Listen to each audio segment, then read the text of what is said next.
Bom, então estamos gravando. Então, gente, boa noite, né, para todas aí e para todos. Sejam bem-vindas, bem-vindos a mais essa, né, rodada aí do nosso curso de extensão, Teoria Crítica. Esse ano, né, abordando o tema do homem unidimensional, né, dadas 60 anos aí de publicação, né, da obra e o que a obra nos fala hoje, né, no século XXI. Então, a gente tem o maior prazer aqui em receber hoje a Michele Thieme e o Rodolfo Rodrigues de Souza. A Michele é professora da Escola Nacional, né, da Escola Escola Naval. Naval do Rio de Janeiro, desculpa, Michele. Né? E o Rodolfo, professor da UERJ, né, a Universidade do Estado aqui do Rio de Janeiro. Apresentando rapidamente, né, a Michele, ela é mestre e doutora, né, pela UERJ, pelo Programa de Psicologia Social, né, da UERJ, professora, né, do Centro de Ciências Sociais da Escola Naval, no Rio de Janeiro. Jorge me mandou o teu livro, Michele, né? Achei muito interessante, O Incômodo de Ser Inacabado. Né? Achei o título bastante provocativo, né? Vamos te escutar hoje, né? E ver melhor, né? Já o Rodolfo, né? Rodolfo é professor, né, do Departamento de Psicologia Clínica, né, do Instituto de Psicologia, da UERJ. Ele coordena as atividades do Núcleo de Diálogo sobre Existencialismo, Subjetividade e Cultura Brasileira e Latino-Americana, o Núcleo Descubra, né? E desenvolve daí pesquisas, né, sobre a apropriação do existencialismo na psicologia clínica e social na América Latina. Então, gente, sejam novamente bem-vindas aí, bem-vindos. Não sei se vocês combinaram quem que fala primeiro ou não, mas fiquem à vontade, né? Nós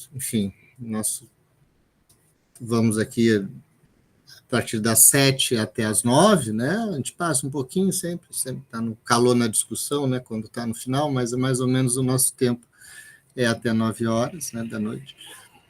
A palavra é com vocês, então, né? Vamos começar aqui nosso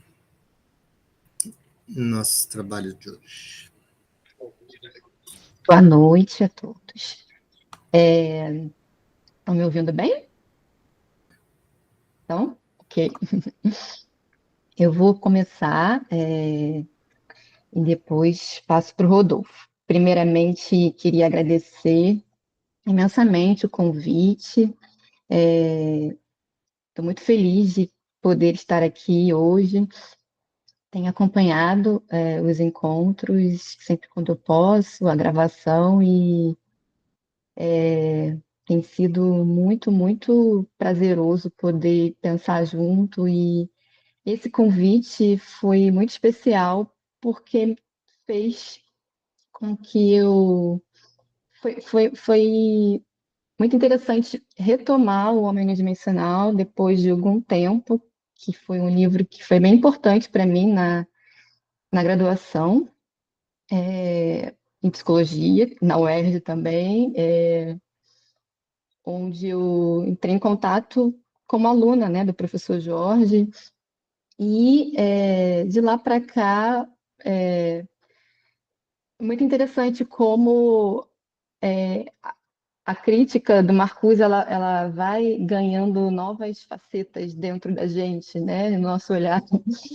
E voltar no texto agora, depois, né, desses anos, tendo depois feito pesquisa, mestrado, doutorado, enfim, rodada um pouco profissionalmente falando, foi muito legal poder agora retornar fazendo essa ponte, essa conversa com a visão do Sartre, né? E no caso, tendo como aqui na minha fala como mote, né, a minha pesquisa de doutorado, uma parte dela, né, na verdade, um recorte dela que é justamente essa questão do homem inacabado, do Sartre.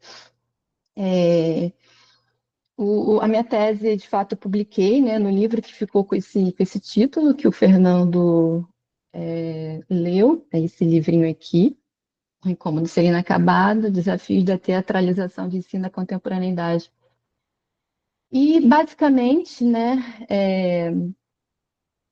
enfim, abordo, tem muitas temáticas ali, mas, assim, o que o ponto de partida é como na contemporaneidade a gente está conseguindo lidar com essa dimensão inacabada que somos enquanto existentes, né? Dentro de uma visão sartreana, né? Então, aqui na minha fala hoje, eu vou procurar trazer como é que essa ideia de homem inacabado do Sartre ela dialoga com toda a crítica que Marcuse faz, né, do homem unidimensional, né? Como é que esse homem unidimensional hoje consegue aceitar, acolher, lidar com o seu próprio inacabamento, né? Então, para começar, eu gostaria de falar um pouquinho, preparei um texto para eu também não me perder, nos tópicos, né? Mas eu preparei um texto, então, para me ajudar nesse fluxo do pensamento, da linha de raciocínio. E aí eu queria começar trazendo justamente um pouquinho de como é que é essa relação entre inacabamento, subjetividade, liberdade e angústia para Sartre, porque eu acho que é um bom ponto de partida, né? Para a gente conseguir compreender todo o resto e chegar depois também na fala do Rodolfo, que vai dialogar bastante também com o que eu trago. Então, para compreendermos o modo como lidamos hoje com o inacabamento de nossa condição, é importante, primeiramente, esclarecermos como as noções de liberdade e angústia são concebidas na psicologia sartreana, ou de inspiração sartreana, melhor.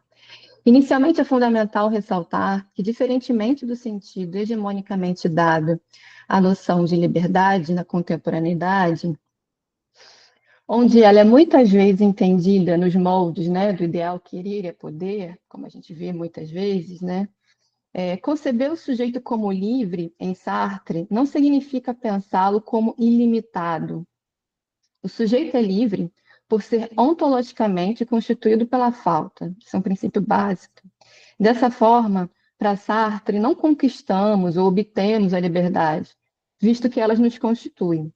E a liberdade não nos constitui justamente por sermos inacabados, sendo que o confronto com esse nosso inacabamento, inevitavelmente, é acompanhado de angústia.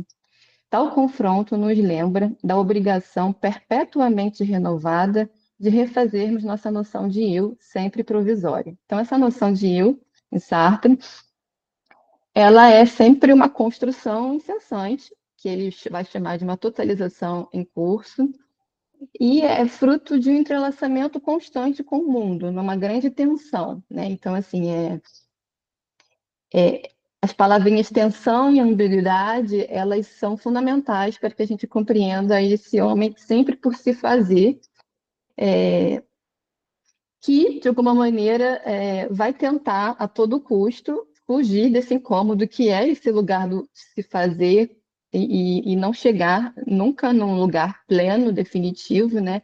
E isso, obviamente, gera incômodos. E aí, o texto eu vou trazendo justamente como é que isso se dá, né, ao longo da nossa contemporaneidade hoje. Então, desprovido da possibilidade de ter uma identidade plena e acabada, o indivíduo existe tentando incessantemente se completar ou se totalizar.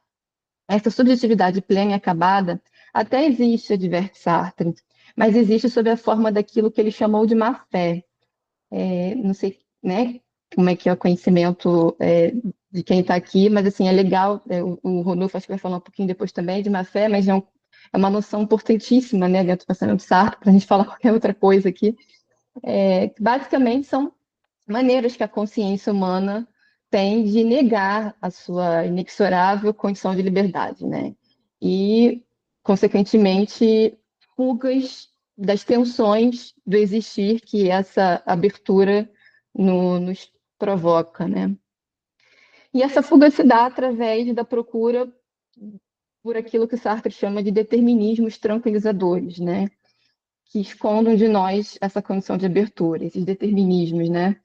E essas desresponsabilização de si, digamos assim, né, que são maneiras da má-fé se manifestar, pode ser desde assim, se justificando no passado, se justificando no outro, no social, na crença em valores absolutos, ou na busca por um acabamento, né, na busca por um lugar fechado, confortável, que nos defina, que nos justifique. E é justamente sobre essa busca por um acabamento, então, que vai acontecer a minha fala e que foi minha pesquisa, né? Minha pesquisa no doutorado. E aí a gente pode fazer uma relação já muito forte, né? Logo de cara, assim, como a busca pelo acabamento de si tem movido esse homem que o Marcuse já observou lá, né? Já em 1964, isso aparecia de algumas maneiras, e isso foi só se sofisticando ao longo do tempo. Então, a concepção de subjetividade de Sartre, como eu estava dizendo, parte da ideia que haverá sempre uma distância que nos separa de nós mesmos. Isso é muito importante falar, né? Ele dizia que, tal como o ator, ele usava muito analogias com o teatro, né? Tal como o ator que se distancia do personagem que representa, esse é o movimento do se fazer, da construção do eu, né? Então ele colocava uma inseparabilidade entre existência e teatralização, e isso gera claro, uma tensão, porque a gente só consegue chegar no lugar definitivo quando a gente está, né, de alguma maneira, nesse lugar da má-fé, né? Mentindo para a gente de alguma maneira.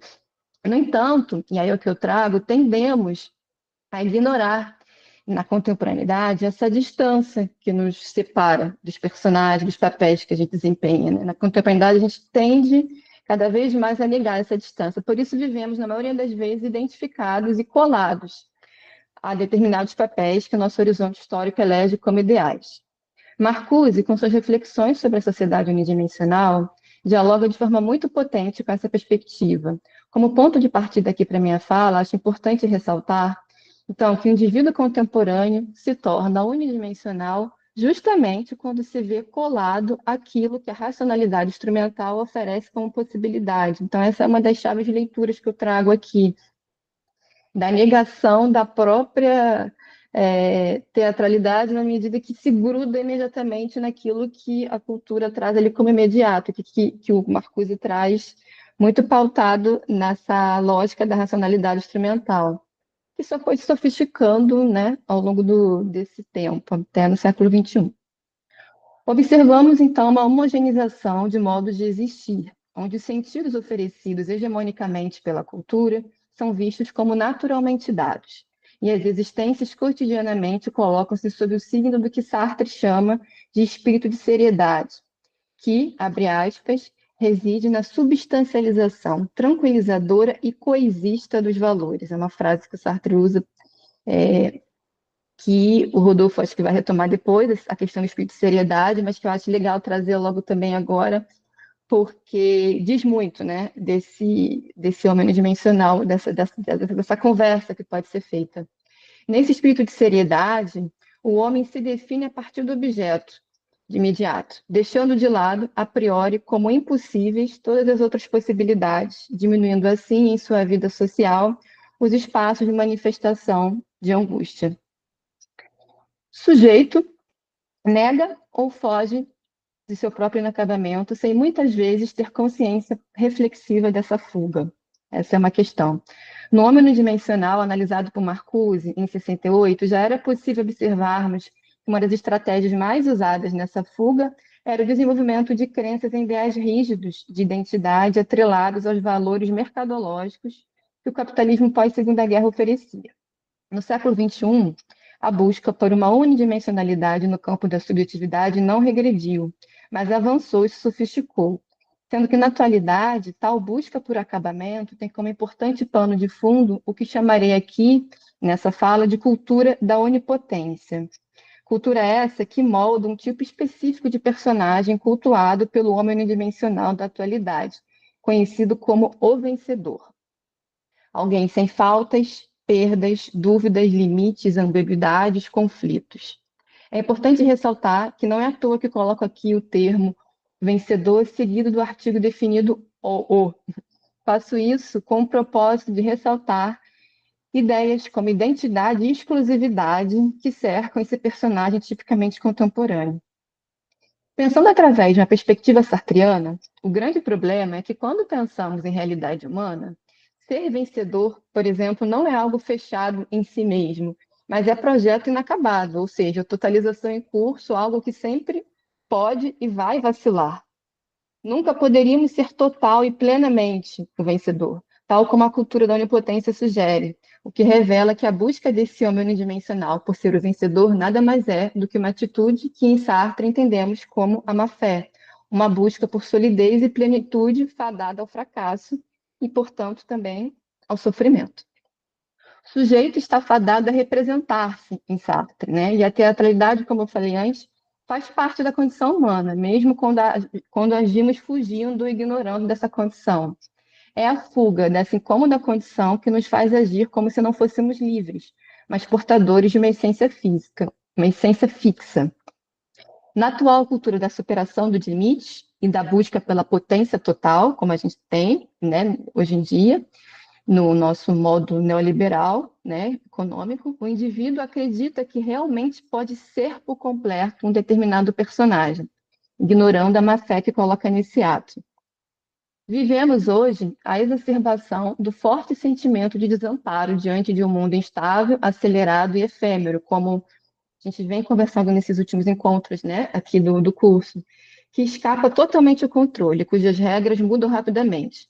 A busca por urgência, portanto, ganha um papel de extremo destaque em nosso modo hipermoderno de estar no mundo, fazendo com que a medida de bem-estar atual passe a ser proporcional à capacidade do indivíduo corresponder à lógica do sempre mais e sempre mais rápido.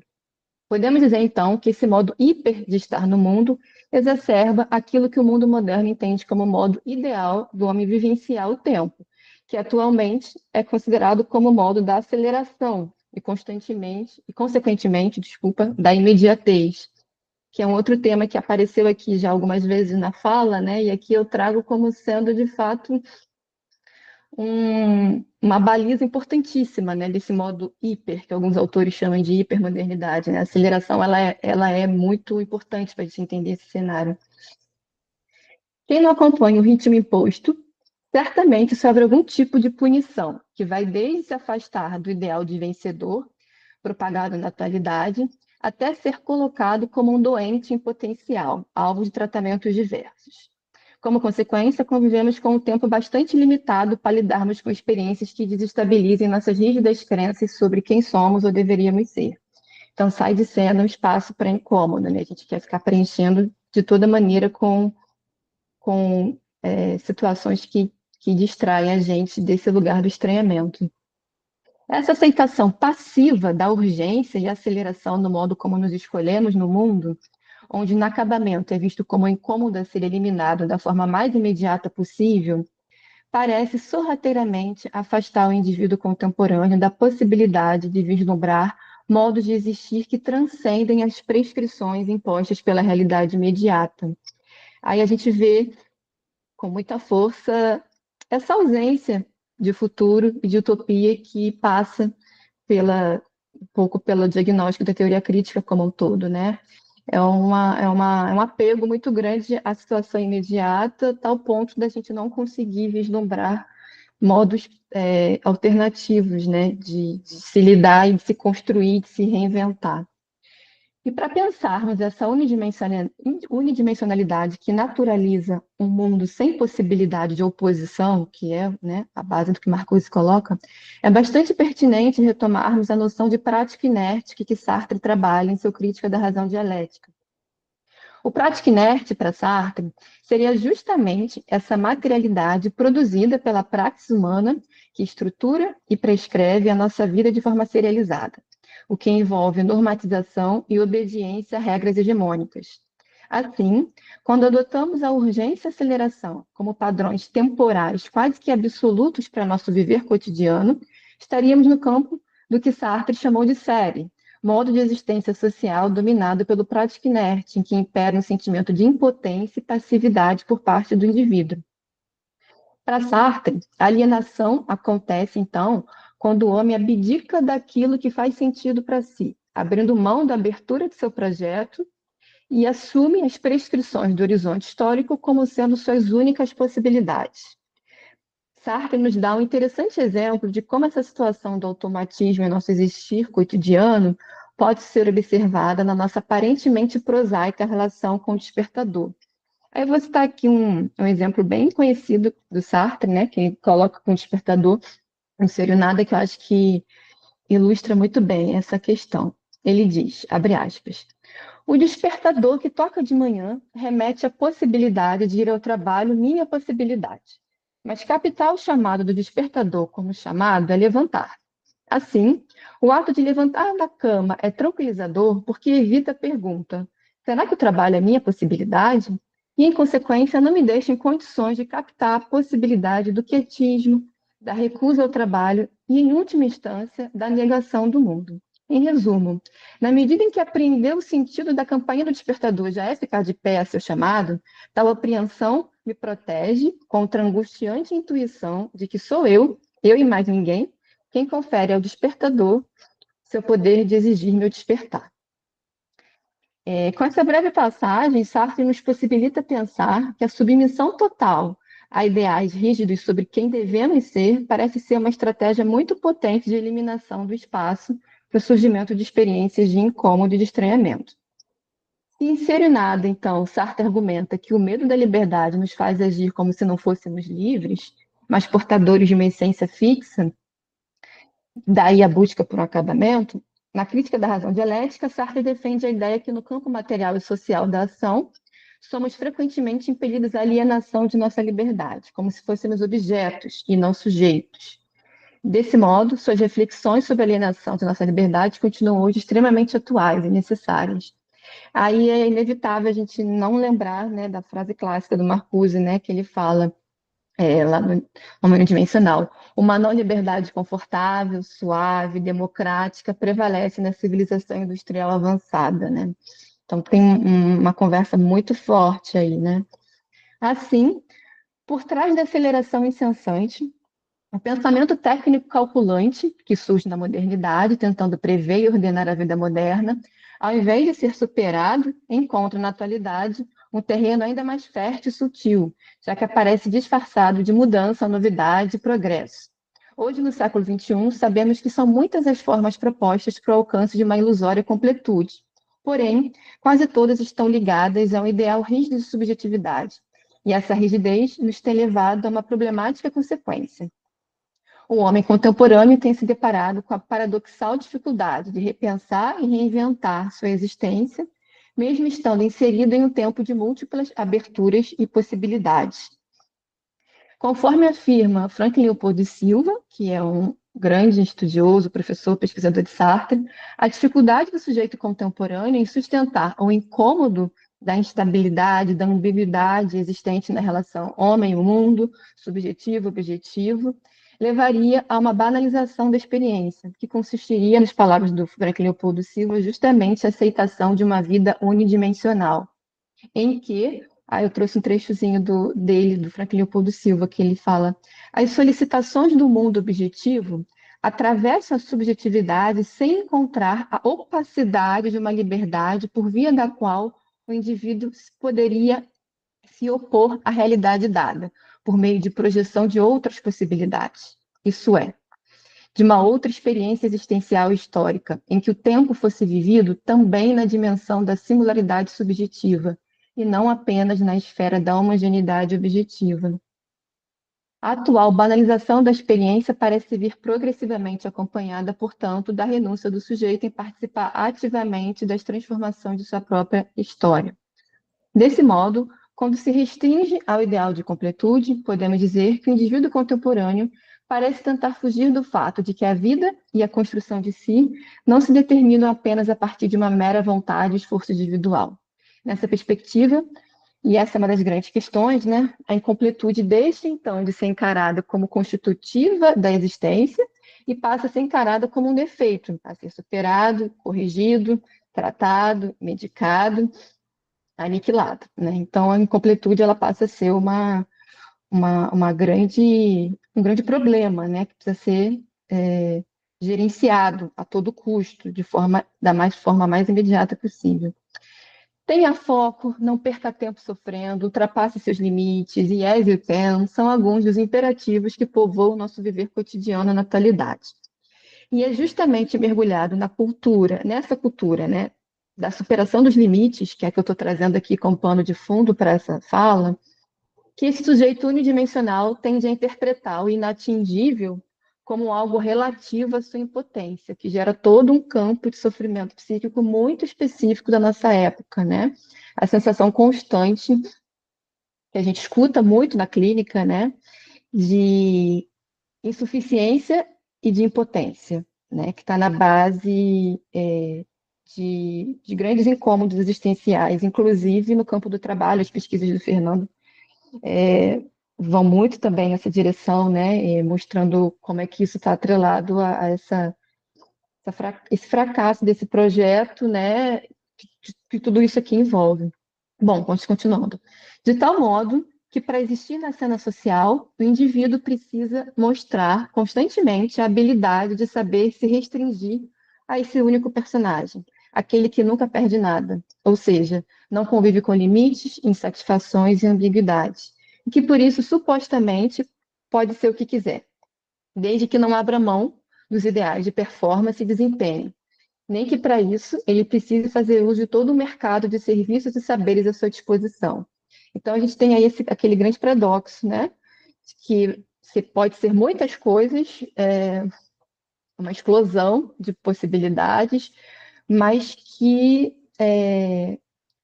trazem como pano de fundo uma grande rigidez por conta que todas essas possibilidades são unidas dentro sempre de um ideal de performance e de desempenho, né? Então, é uma grande ilusão, né? Então, acreditar nessa multiplicidade de possibilidades, que é o que traz como um dos paradoxos que a gente vivencia hoje. A grande questão é que quando passamos, então, a vivermos colados, identificados a esse personagem social que tudo pode, ou seja, ignorando a idealização dessa restrição, temos um campo fértil para um forte sentimento de fracasso pessoal, presente em muitas modalidades contemporâneas de sofrimento psíquico, como eu estava falando antes. Ao fugir do incômodo reconhecimento de nossa incompletude, acabamos muitas vezes não percebemos, portanto, que caímos em outro tipo de incômodo, mas dessa vez o incômodo que aprisiona a liberdade, pois é fruto da rigidez na construção de modos de existir. Esse tipo de incômodo que aprisiona, por sua vez, ganha uma aceitação quase que incondicional na cultura unidimensional. Por isso, seus efeitos nem sempre são tão claros e imediatos. Como Marcuse apontou, o sujeito acaba muitas vezes aceitando passivamente a privação de sua liberdade em troca de um ilusório conforto como consolo. É uma questão que ele traz bastante também. O sofrimento decorrente daí pode ser observado, né, gente? Esse sofrimento decorrente dessa busca constante por um acabamento. Deixa eu beber uma água aqui.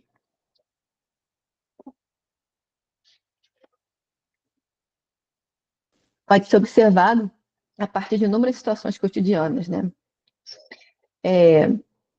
Na minha pesquisa de doutorado, eu trouxe algumas situações, eu trouxe da relação do homem, né? Como é que a publicidade estimula isso? Eu trouxe a relação do homem com o trabalho, como é que essa busca por uma completude e por um acabamento se dá no trabalho, nas redes sociais, e nos saberes dentro do que a gente chama de saberes psi, né? Aqui eu escolhi apenas fazer o recorte trazendo para o campo das redes sociais e fazendo já uma articulação com o que a gente chama de especialismo na psicologia, né? Quanto tempo eu tenho, Fernando, só para poder me organizar aqui? Eu comecei, a gente Olha, eu começou a sair. não fico cuidando muito tempo aqui, não, mas mais ou menos a gente começou às 19h15. Né? Uhum, tá, então tá. É, então, o que que acontece?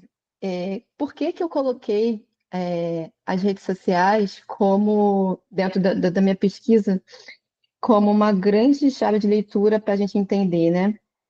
Porque, no fundo, as redes sociais, ela é uma forma absurda de tentativa de espetacularização dessa completude, né? Ali, o ideal do vencedor, ele pode ser manipulado, maquiado, filtrado com muita facilidade. E aí, dentro do campo da importância do olhar do outro no pensamento sartreano, as redes sociais elas ocupam um peso muito grande, um espaço muito grande, porque as redes sociais elas oferecem aquilo que a gente busca no olhar do outro, que é uma suposta objetividade. Então, pelo menos ali, naquele campo, eu tenho a ilusão de que eu consigo sustentar essa performance que o personagem vencedor exige da gente, né?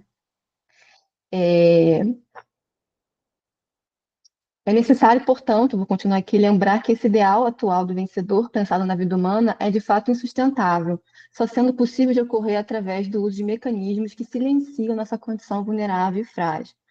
Aí talvez esteja um dos grandes motivos que fazem das redes o fenômeno social que é hoje. Ali só é visível aquilo que o sujeito escolhe mostrar de si. Portanto, ao colocar totalmente nas mãos do indivíduo o poder de aparentar ser esse vencedor superestimado pelo modo de vida contemporâneo, as redes sociais podem ser vistas como sedutoras ferramentas de fuga das tensões e ambiguidade do existir humano. E aí tem todo um discurso atualmente muito forte, né? De que como nas redes sociais você pode finalmente ser o grande empreendedor de si mesmo, né? Então essa ênfase grande, né, de que ali basta você se esforçar, que é o discurso neoliberal fica com muita força, ganha uma dimensão muito grande e junto a ela a gente vem observando uma ideia a suposta possibilidade do enriquecimento ser possível para todos, né? Então basta você vencer seus limites, né, que é o clássico, esse slogan que eu estava dizendo antes do sujeito completo, e as redes sociais elas conseguem cada vez mais estimular isso, né, de várias e várias formas, assim, né. Não vou entrar aqui em muitos detalhes porque não vai dar tempo, mas é uma grande chave de leitura para a gente entender essa busca por completude, né, que ali supostamente fica ainda mais parecendo ser possível. E uma outra chave de leitura que eu faço é a questão dos fenômenos das práticas psi, né? Como é que, cada vez mais, no campo psi, que supostamente é um campo onde a gente teria espaço para sustentar e abrir novas formas, né? Da gente conseguir se reinventar e se construir no mundo, a gente vem observando justamente uma uma oferta cada vez maior de discursos de gerenciamento de um eu pleno, né? E aí é interessante apontar que, assim, que na minha dissertação de mestrado, que foi em 2012, eu já fiz uma análise dentro desse contexto, né, de que como as práticas psi, elas vinham ganhando uma força muito grande, ficando restritas às práticas que chegavam ao grande público, né? Eu fiz uma análise do discurso piscina de revistas de grande circulação, como é que era forte ali a psicologia, ela vinha praticamente sendo colocada como sinônimo, né? de busca por relações causais, busca por uma substancialização das contingências da vida, e cada vez mais uma associação da ideia de indivíduo de sujeito a um sujeito cerebral, né? Que aí isso foi em 2012, isso já vinha com muita força, né? E agora, nos dias de hoje, a gente vê isso ganhando formas cada vez mais sofisticadas.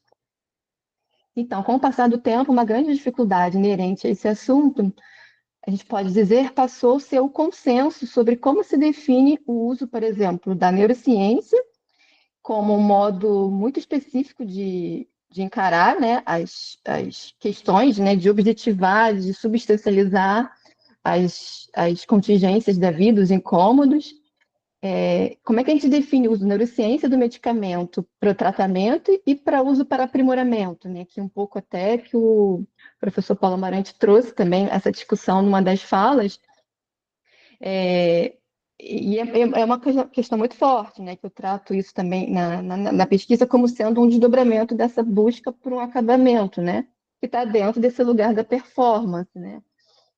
Tal aprimoramento do desempenho atualmente não é feito apenas através do uso de psicofármacos, e essa é uma grande questão. Temos hoje uma variada gama de técnicas e serviços que se utilizam de conhecimentos da neurociência, além de outras áreas de saber, e prometem ao homem contemporâneo a garantia de realização de suas metas e superação dos obstáculos. Um exemplo desse movimento que tem crescido exponencialmente nos últimos anos é o serviço de coaching, um processo em que um profissional ajuda um cliente, abre aspas, a traçar planos, atingir metas, como está lá no site do Instituto Brasileiro de Coaching, que é o principal instituto atualmente, né?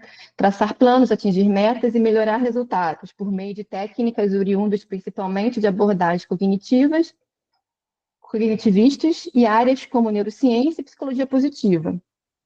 E assim, cresceu absurdamente. Assim, na época da minha dissertação, por exemplo, eu fui dar uma olhada, né? Dizia que já o Instituto Brasileiro de Coaching estava presente em,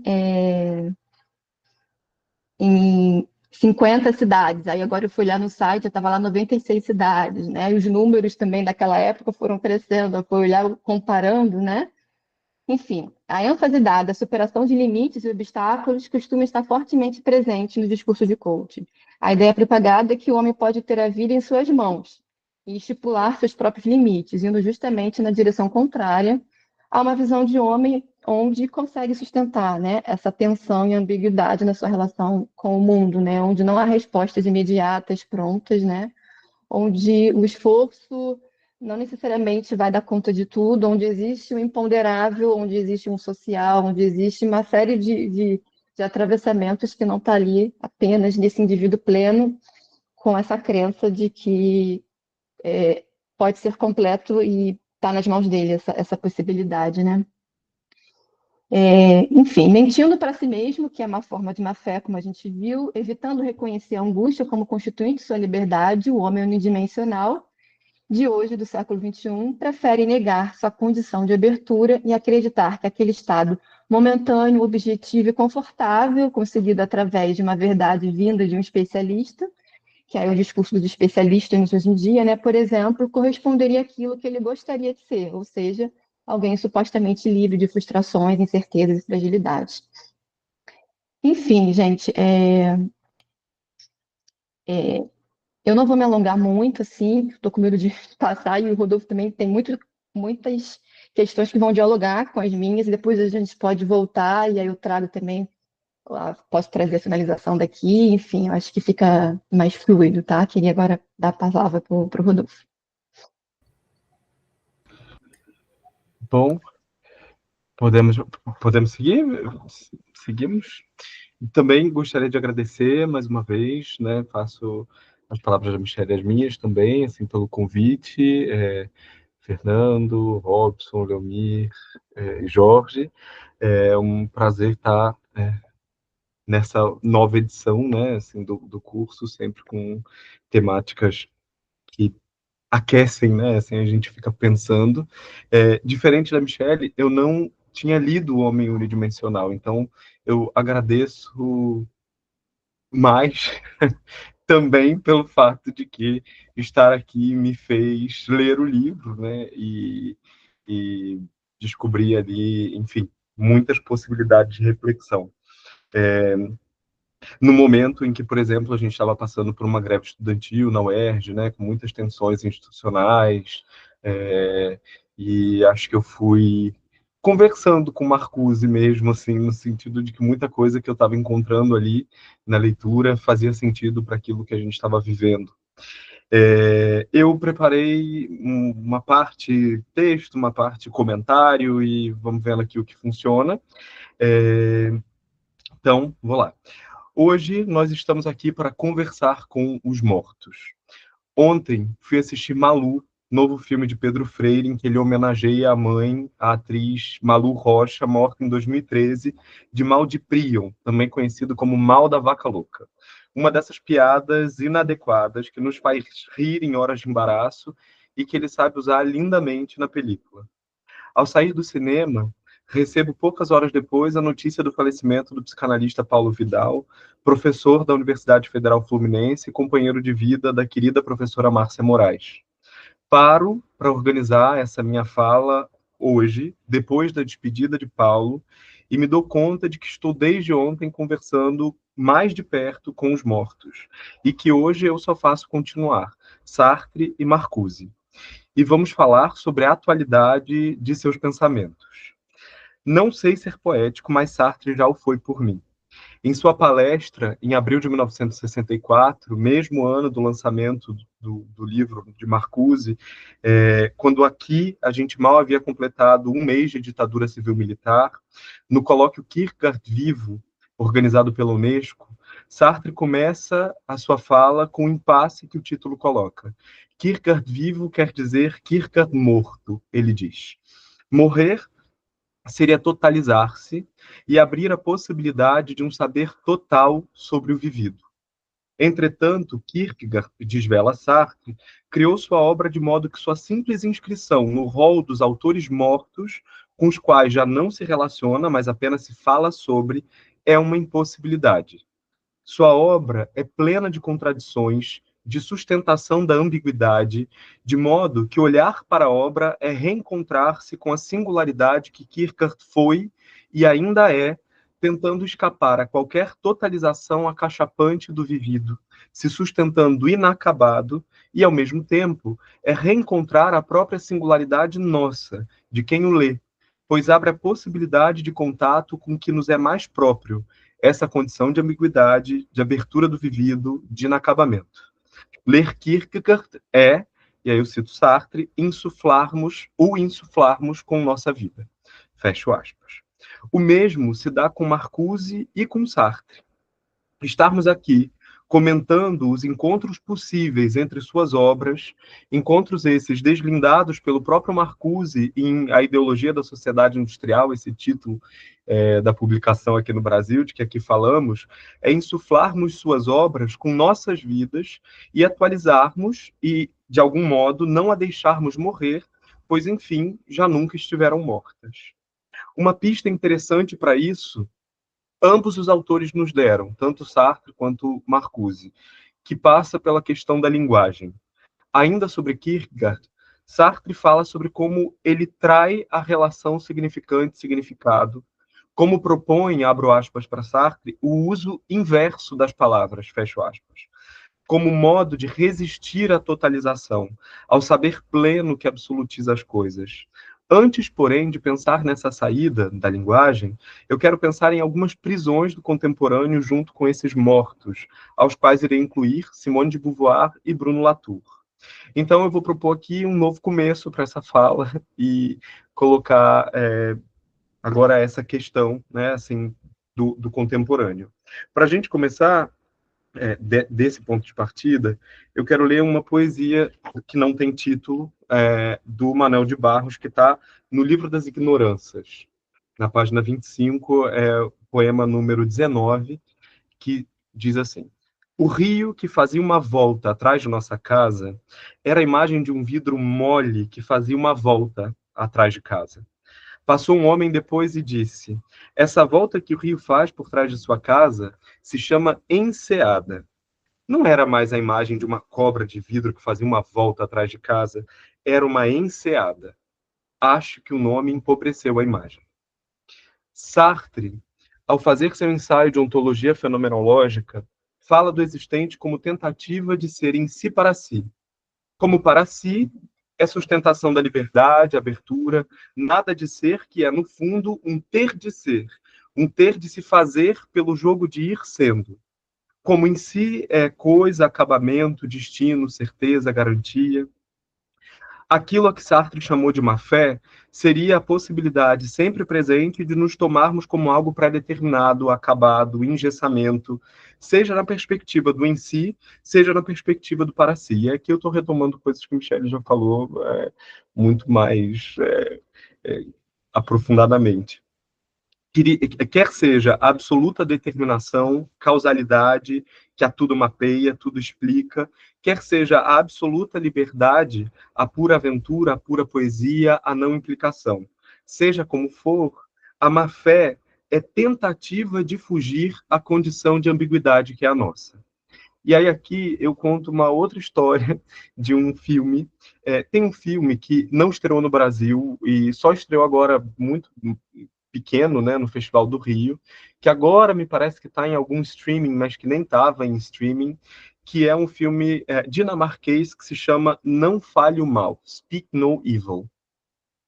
Speak No Evil é um filme de terror bem denso, assim, bem pesado, em que o terror somos nós, né? Assim, não tem espírito, não tem ninguém, assim, muito diferente das relações cotidianas. Mas a versão dinamarquesa é de Christian Tafdrup, e o filme narra a história de uma família dinamarquesa que conhece uma família holandesa nas férias e fazem alguma amizade num resort, e as duas famílias têm crianças, e eles decidem, a família holandesa convida a família dinamarquesa para visitá-los num feriado prolongado. Depois lá de bastante questão em casa, essa família decide ir, e as coisas começam a ficar tensas depois da saída. Os Estados Unidos, para variar, um movimento que eles fazem bastante, né, assim, para variar ironia minha, ele faz uma refilmagem dessa obra com o diretor James Watkins e coloca tudo no mundo anglófono, né? Então, a família que vai ao encontro da outra família, né, lá pelo convite, é uma família inglesa e a outra família é uma família de escoceses. E tem uma crítica que ficou bastante famosa na internet, que é a Isabella Boscov, né? Ela é uma crítica de cinema bastante antiga, de jornal, revista, enfim, e agora ela está nas redes sociais. A Isabella Boscov, ela faz um comentário que eu acho muito bom, assim, sobre a comparação dos filmes. Ela diz: os Estados Unidos não sustenta ambiguidade. O capitalismo não sustenta ambiguidade. É preciso esquadrinhar, dominar, apaziguar. E como nos indica Marcuse, se há o conflito, esse conflito já está inscrito em uma esfera de apaziguamento e de dominação. O universo unidimensional da sociedade industrial de que fala Marcuse, eu compreendo que ele se articula com isso. Sua obra sexagenária anuncia muitos caminhos que nos vemos percorrendo hoje de modo cada vez mais acelerado. Marcuse denuncia o surgimento do universo unidimensional, em que pensar e agir são cooptados por isso que já está dado. Aponta que isso é a lógica, por exemplo, do behaviorismo, é uma das coisas, né, que ele aponta, que tem a ver com o que Michele também falou aí do universo dos coaches, né, dessa psicologia responsiva, digamos assim, né, explicativa, que tudo esquadrinha. Essa lógica do behaviorismo que esvazia o sentido em prol da empiria dos conceitos, que ele vai dizer também que é um operacionalismo. Nessa lógica, a produtividade domina.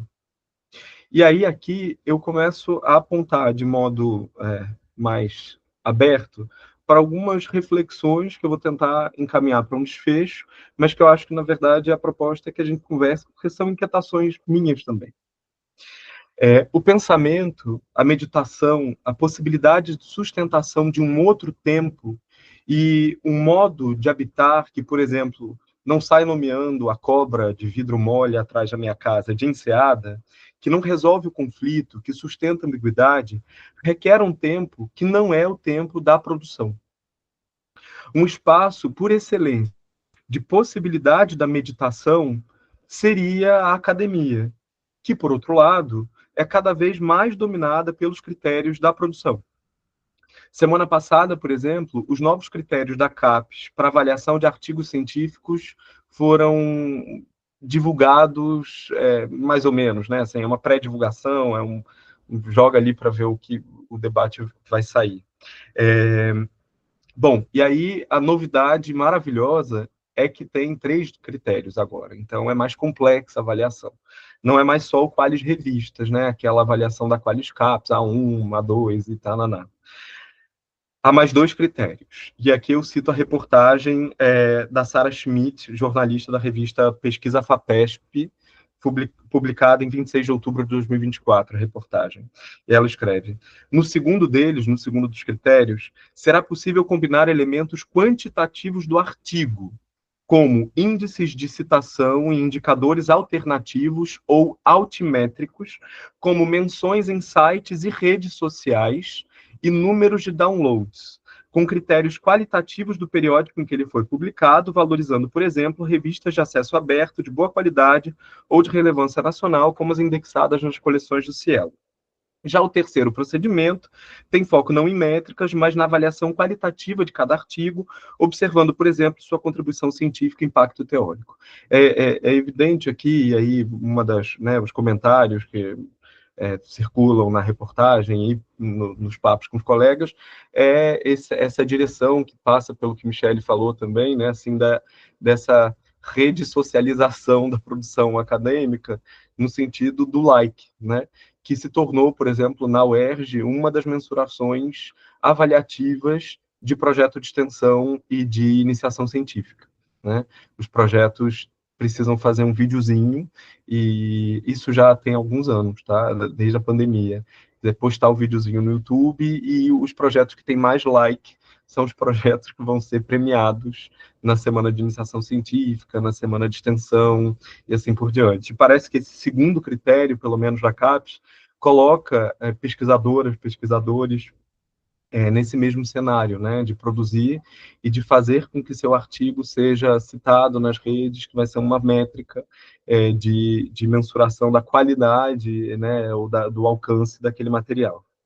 Um outro espaço, e aqui eu deixo a academia um pouco, passando para um outro espaço de sustentação dessa possibilidade seria ou poderia ser a clínica psicológica em qualquer uma de suas modalidades. Aí falando de grupo, da atuação nas políticas públicas, falando do atendimento da psicoterapia individual, enfim, mas onde quer que haja alguma coisa que a gente poderia chamar de clínico, né? Entretanto, a suposta clínica baseada em evidências, ou a terapia cognitivo-comportamental, as terapias cognitivas e tantas nomenclaturas que têm surgido para esse mesmo, para recortes muito próximos, né? É justo a empiria sobre a reflexão. Os caminhos já estão dados, basta explicá-los e bem aplicá-los para uma volta à produtividade. A clínica, sim, se cristaliza como espaço do ajustamento, behaviorismo. Marcuse indica que o sistema produtivo avilta menos o trabalhador, e aqui eu estou também num outro ponto de volta à universidade. E aqui é um momento da obra em que ele fala que a escravidão hoje ela se dá com diferentes níveis de esforço na fábrica, o que divide os operários entre eles, porque como você tem diferentes níveis de cansaço, diferentes formas de cansaço mesmo, né, de extenuação, você tem os que se cansam, por exemplo, fisicamente, os que se cansam mentalmente, e isso vai criando cisões entre esses profissionais que já não se articulam, ou que isso torna a articulação para a luta mais difícil. E aí, para mim, uma das questões que aparece e aí à luz, por exemplo, da greve recém-vivida na universidade, é essa divisão entre técnicos, alunos e docentes, né? Que cria uma divisão que invisibiliza a parceria evidente entre todas essas categorias. essas categorias se combatem entre si, ao mesmo tempo elas sustentam a lógica que as colocam ali, naquele combate interno, né, entre essas diferentes categorias. Marcuse fala da impossibilidade da divergência, da oposição, porque a oposição foi assumida como parte. Há também hoje a oposição que silencia a divergência. E aqui eu faço uma pequena menção a os chamados cancelamentos, que são uma política tanto à direita quanto à esquerda, né? E que também produzem uma importante forma de homogeneidade do discurso, né? O discurso que é minimamente diferente daquilo que se espera, do que o discurso poderia ser ou deveria ser, ele é apagado, né? Esse é um fenômeno que a gente também viveu recentemente na universidade, segue vivendo, né?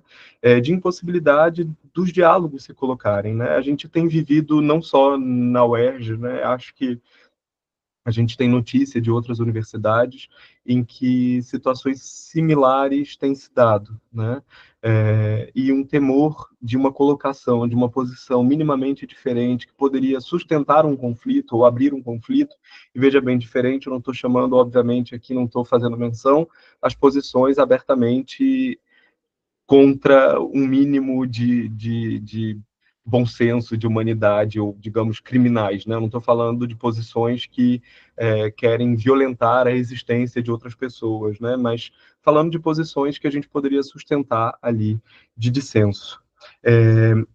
E aí o quanto essa dinâmica do cancelamento, que impede o discurso e que também homogeneiza, mesmo numa lógica que a gente poderia dizer mais bacana, assim, né? Sei lá, com o uso de uma terminologia mais agregadora, né? Enfim, o quanto isso também impede que os dissensos apareçam e se sustentem, e caminha nesse mesmo sentido da unidimensionalidade que, em geral, a gente coloca no outro, né? E não na posição que é a nossa ou mais próxima a nós.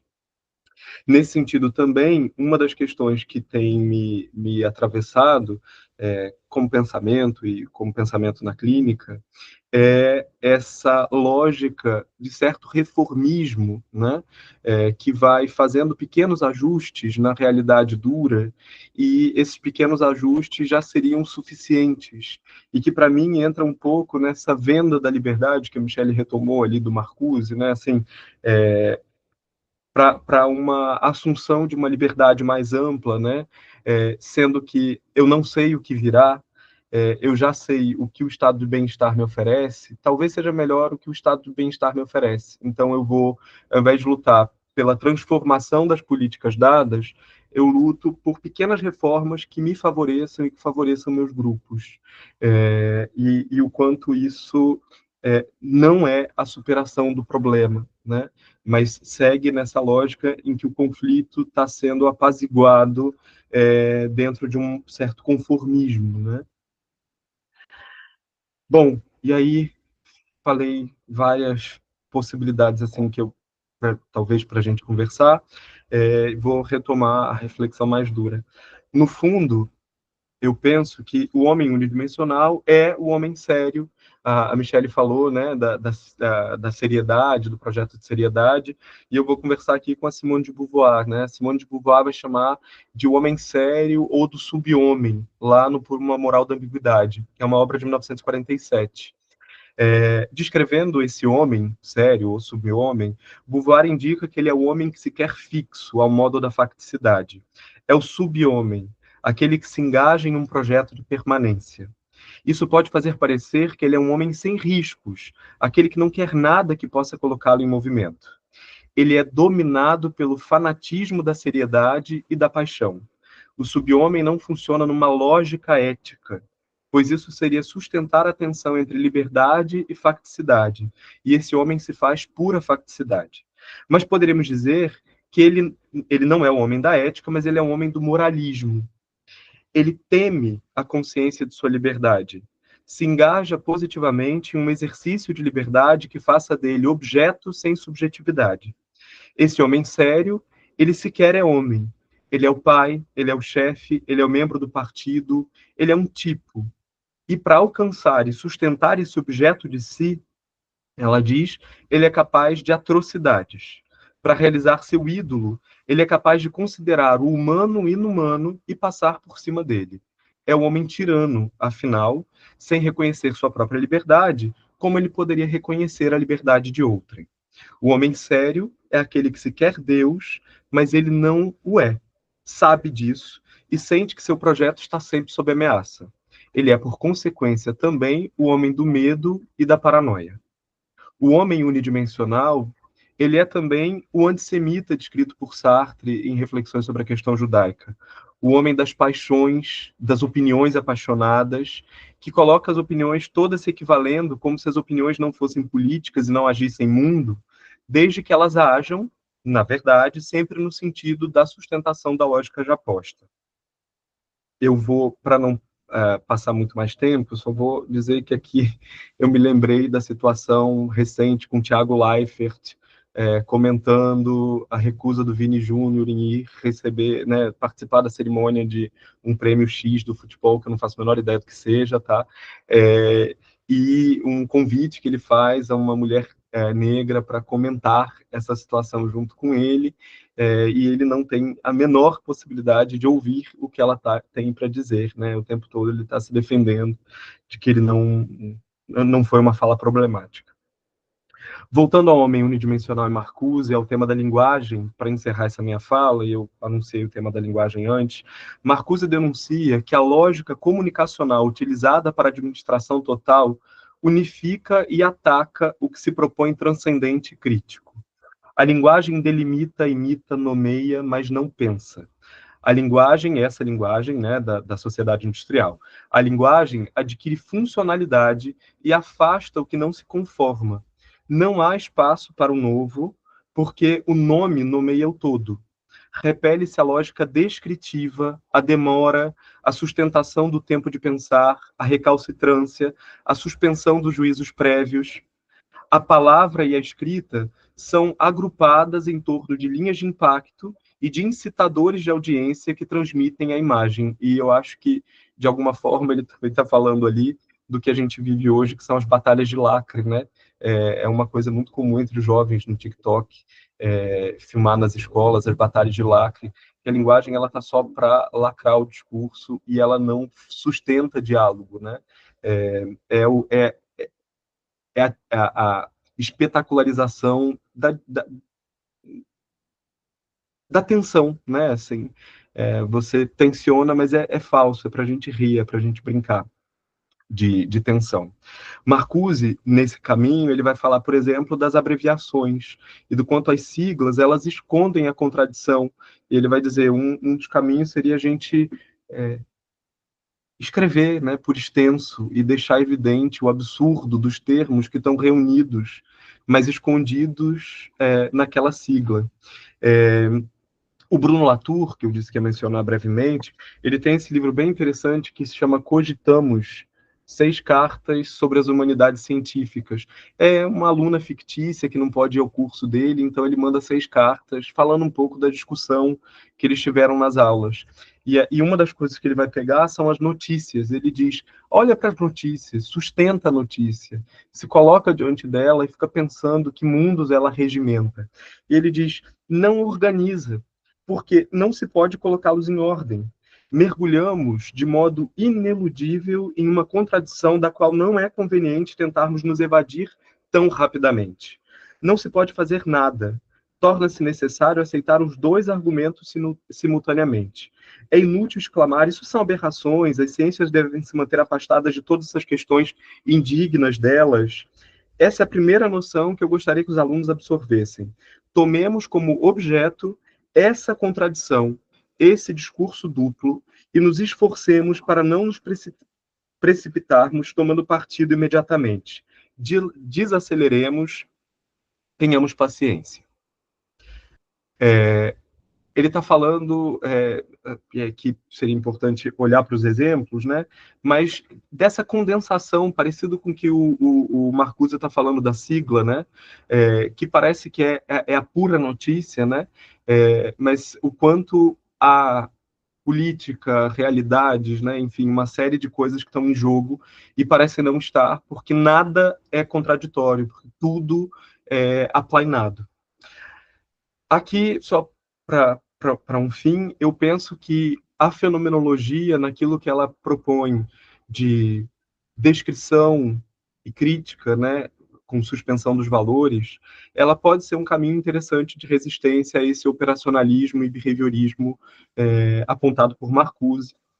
E vou terminar lendo um trechinho de um livro do Antônio Bispo dos Santos, que é um homem quilombola.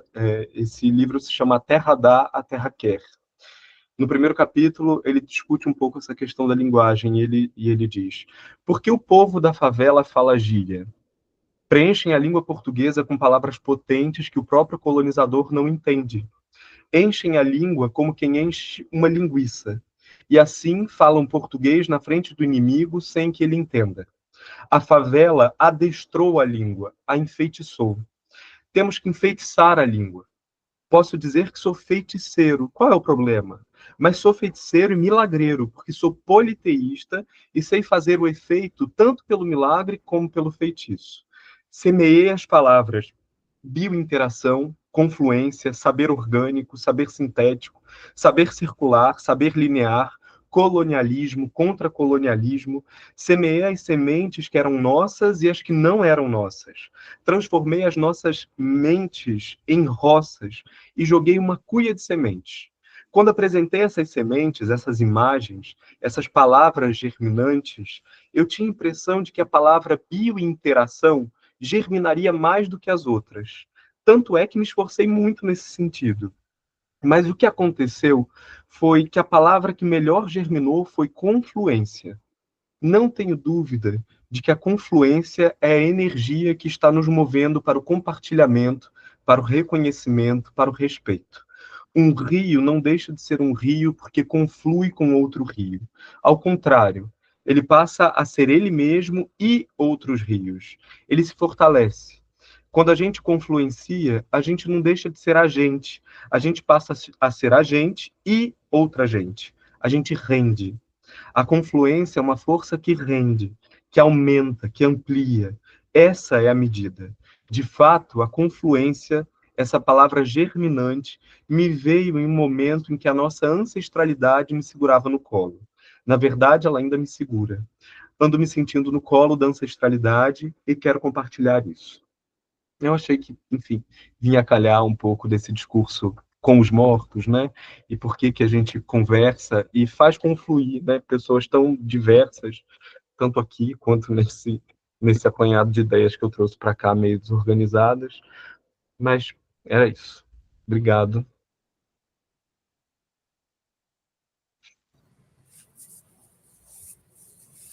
Muito bom, Rodolfo, Michele, né? Acho muito rica, né? Muito rica, muito interessante, né? Talvez essa confluência, né, do existencialismo, né? Principalmente de Sartre, Beauvoir, com, né, o Marcuse, né? Acho que dá muita conversa, né? Acho que talvez é mais confluência, talvez, do que divergência, não sei, né? Mas, enfim, vamos rodar aí para ver as perguntas, reflexões, enfim, como é que estamos. Estou abrindo aqui, né, para o nosso debate.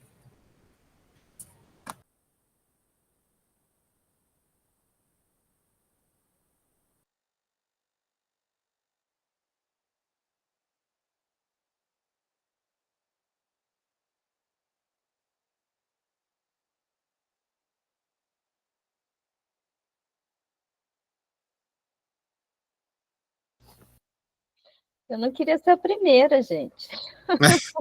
Vai lá, Renata, vai lá. Já foi. Está todo mundo aqui pensando, né, depois dessas aulas maravilhosas. Enfim, então, boa noite, obrigada. Reforçar sempre aqui, né, esse espaço, gente, maravilhoso de confluência, hein, Rodolfo? Agora fechou aí com belíssimo, de reflexão, de diálogo. E aqui é mais para pensar alto, aproveitar esse espaço, né? Porque também eu falo, não dá tempo, a gente aqui escuta vocês e dá vontade de continuar a conversa, tem muita, mas não dá tempo de muita elaboração e sempre acelerada, né, Michele? E bom, vou colocar aqui só mais algumas questões, angústias que me vieram agora. Eu sou professora aqui da Universidade Federal do Paraná, da área de educação. E eu tenho realizado pesquisas sobre as políticas atuais das redes estaduais, né, em nível nacional, mas das redes estaduais mais voltadas para o ensino médio.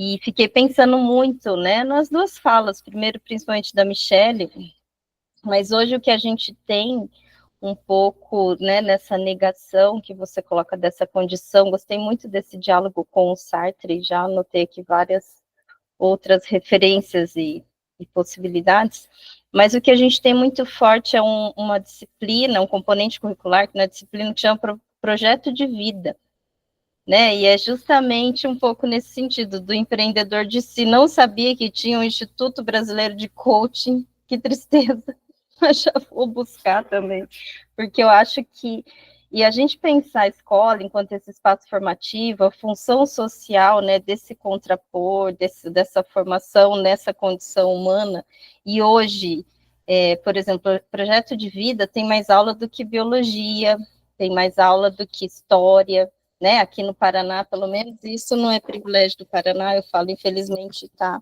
em todo o Brasil, e é bem isso, é um projeto de vida, né, eu defendi recentemente, né, estou fazendo uma pesquisa, e estou dando continuidade a uma pesquisa de pós-doutorado, é um projeto de vida danificado, que é bem isso, preso nessa imediatez, né, nesse culto ao vencedor, pois gostei muito da referência. E aqui, recentemente, localizei uns contratos aqui do estado do Paraná, e que o vencedor, eu fiz muita analogia. Não é o vencedor, mas é a formação do líder. Então, a gente tem aqui, né, cursos de liderança, e tem uma rede muito forte que tem entrado aqui para essa formação do líder. E ao mesmo tempo, e por isso, né, eu queria colocar aqui para vocês, o que a gente vê é um estado de adoecimento geral, os efeitos patológicos disso eu acho que estão muito já rápidos, estão acelerados, essa vida acelerada tem demonstrado efeitos patológicos muito acelerados, isso, né, na sociedade em geral, mas quando a gente vai nesse universo das escolas, nesses espaços formativos, isso fica muito evidente, né, então, e daí volta nessa lógica desse projeto de vida danificado, do coach, da lógica individual, de diagnósticos individuais, da medicalização exacerbada, enfim. Né, então, só aqui para angustiar um pouco mais a nossa fala, eu queria compartilhar, se vocês quiserem comentar algo nesse sentido, mas, enfim, é mais assim, compartilhar um pouco, né, eu acho que faz uma confluência do que vocês trouxeram um pouco hoje, e muito obrigada. Eu só um adendo, Renata, porque isso é uma coisa, aqui no Rio, que eu saiba, né, eu tenho muitas colegas que trabalham em rede pública de ensino, também tem uma coisa meio que se pega os professores que estão, eu esqueci, readaptados, né, que não podem ficar na sala de aula por algum motivo, mas que você já não tem espaço em secretaria e tal, então você põe para dar o projeto de vida. E aí é um pouco qualquer coisa, né? Você pode ir desde isso, né, até absoluto nada, né, assim. Talvez seja até melhor, né? Um nada Mas é adoecedor, né? Pois é, pois é. Eu tenho já vou aproveitar aqui, tá, gente? Já abri, já ocupei aqui. Deixa Renata, deixa eu só comentar uma coisinha antes que você pule para o outro tópico, né?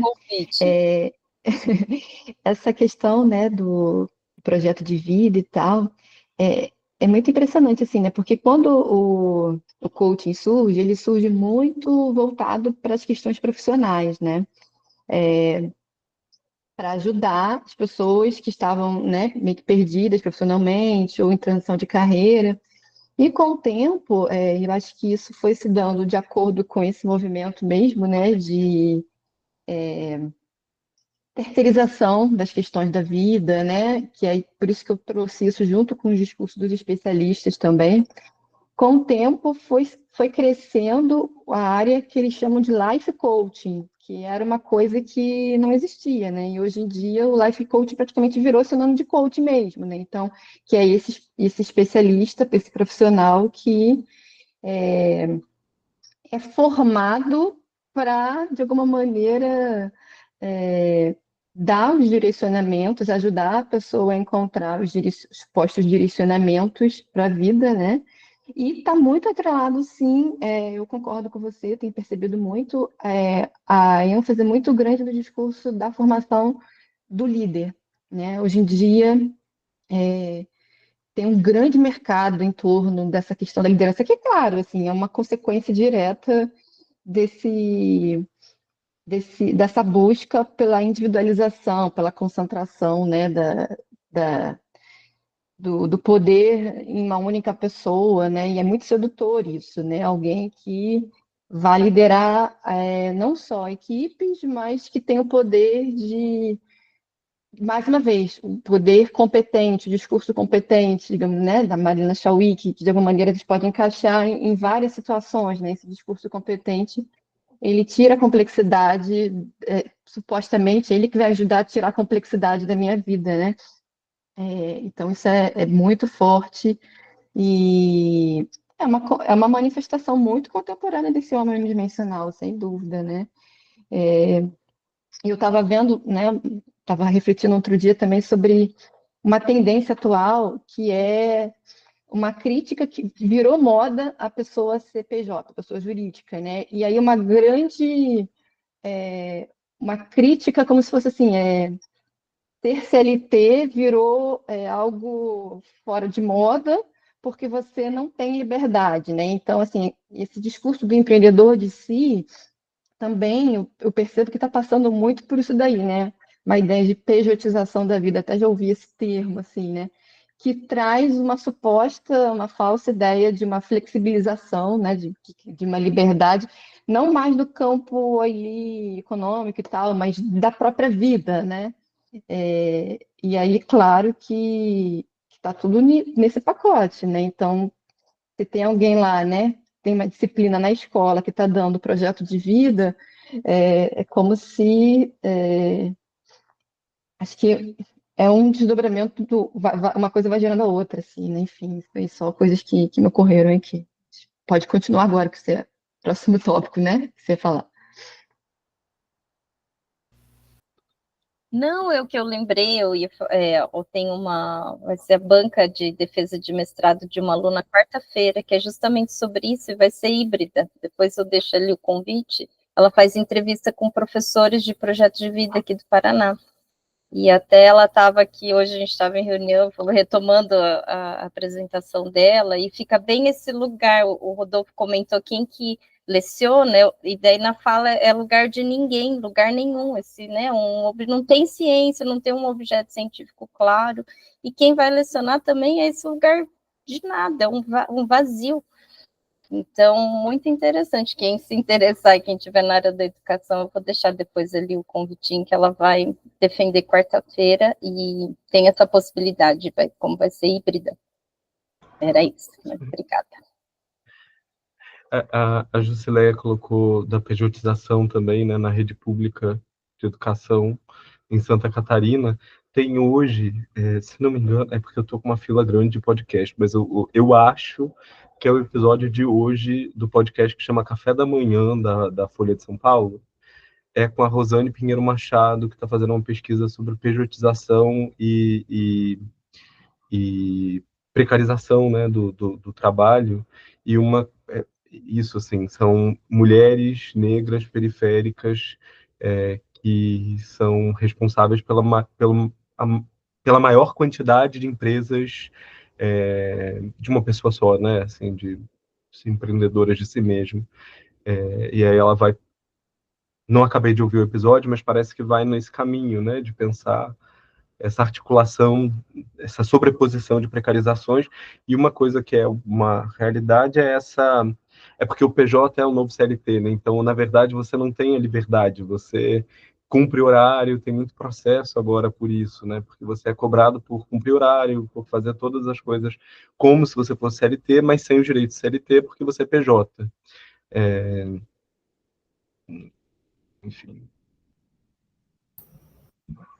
É uma coisa assim que me admira muito, é a naturalização com que as pessoas estão, eu diria assim, aderindo a esse fenômeno, até como se for assim, ser seletista ou ser estatutário está meio que fora de moda, né? Então, abrir mão dos direitos, né, que conquistados tal, hoje em dia na própria área da educação básica eu falo, né?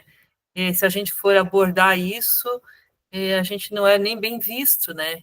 Então, o estranhamento maior, na minha visão, se dá nesse sentido.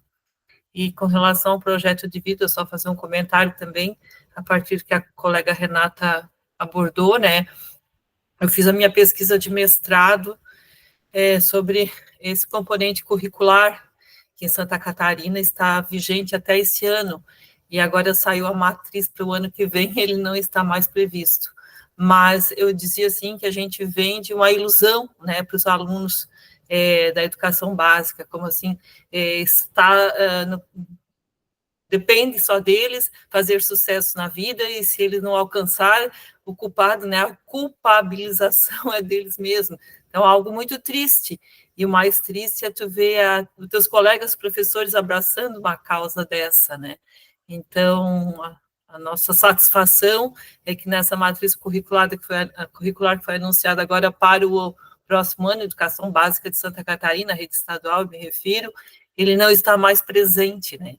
Embora tenhamos outras aberrações com mais carga horária, tipo empreendedorismo, né? Educação financeira, nessa linha aí, tá? Isso não deixaremos de ter no próximo ano, né? Obrigada.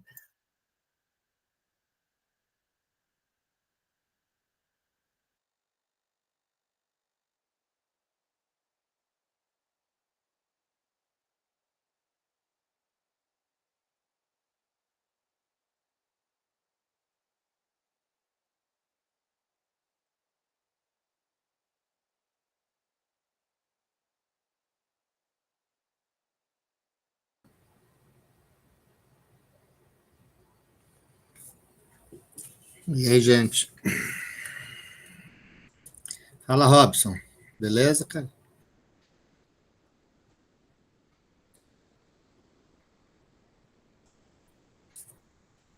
Boa noite, desculpa não ter. Eu entrei, não dei nem boa noite, que eu estava em sala, saí correndo para entrar aqui.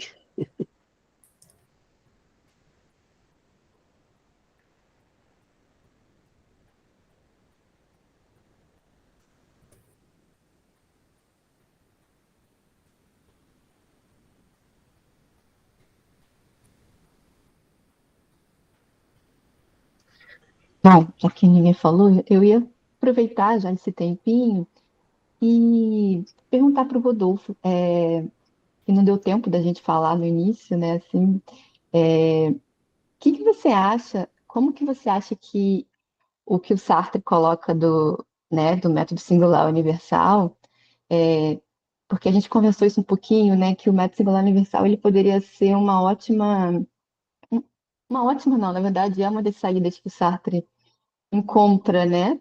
Para colocar uma maneira para lidarmos com essa dificuldade, né? Dessa unidimensionalidade, né? Você acha pertinente você comentar um pouquinho, que eu lembro que você falou que tinha pensado, não sei, assim, só para falar para o pessoal, né, como é que o Sartre encara essa dialética, assim, né? Eu achei que poderia talvez ser isso interessante, não sei. Eu acho que a gente pode comentar junto. porque você colocou isso também um tanto na sua fala, né?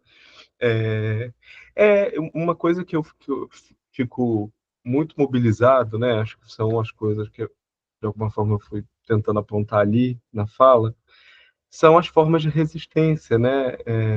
E não só de resistência, no sentido da a gente resistir diante disso que está aí, mas só resistindo, né? Mas também de transformação, de ultrapassamento, né? E eu acho que a gente tem alguns indicativos, né? Não sei, assim, na leitura, né? Tanto na releitura do Singular Universal, né? Que é esse texto, para quem não está, porque não estuda Sartre, né, exatamente, talvez esse texto que ele fala na conferência Kierkegaard Vivo, organizada pela Unesco em 64, se chama o Universal Singular, né? É, e ele tá, eu entendo que ele está afinado com as discussões que vem, por exemplo, ali do questão de método, que está na crítica, né? Que acho que essa sustentação da atenção, né? De alguma forma. Então, eu acho que, por exemplo, esse convite a pensar a partir de uma pessoa morta, né? As possibilidades de reinvenção da vida, eu acho isso absolutamente ousado, né? Porque a gente está lendo agora num grupo lá na UERJ, o que é literatura, né, que é de 47, o livro, os artigos vêm saindo antes, e ele vai falar dos autores mortos, né, que você já vira instituição, então você não tem nenhuma vida, você não tem nenhum respiro ali. E eu acho que essa dimensão de você como ele coloca no Singular Universal, né, sustentar essa tensão entre ser histórico histórico mundial, né? Então ele está falando desse objeto, assim, Kierkegaard é uma pessoa que viveu e morreu na data tal e que fez isso, fez aquilo. Esse é o Kierkegaard do objeto, né? Mas sustentar essa dimensão transhistórica que a sustentação da construção, né? E da possibilidade da transformação, eu acho que é uma possibilidade de resistência. O que eu fico pensando é quais são as formas de resistir no tempo da cooptação, né? Em que toda forma é rapidamente cooptada, né? Então, eu estava lendo esses dias, que foi um pouco que a gente conversou, né? Preparando para cá, eu estou lendo, estou no meio de um livro que se chama As Armadilhas da Identidade. Agora me fugiu, é Assad Heider. Deixa eu pegar aqui.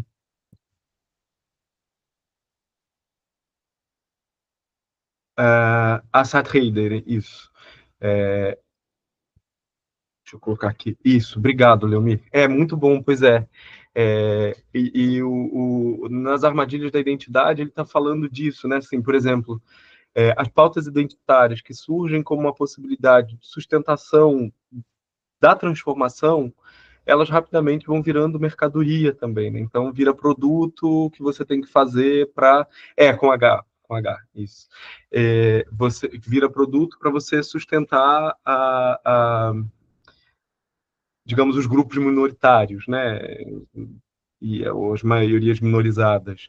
E aí o quanto vai tudo se alisando de novo e você não tem, por exemplo, você perde o horizonte da luta anticapitalista ou da luta de superação do sistema capitalista, né?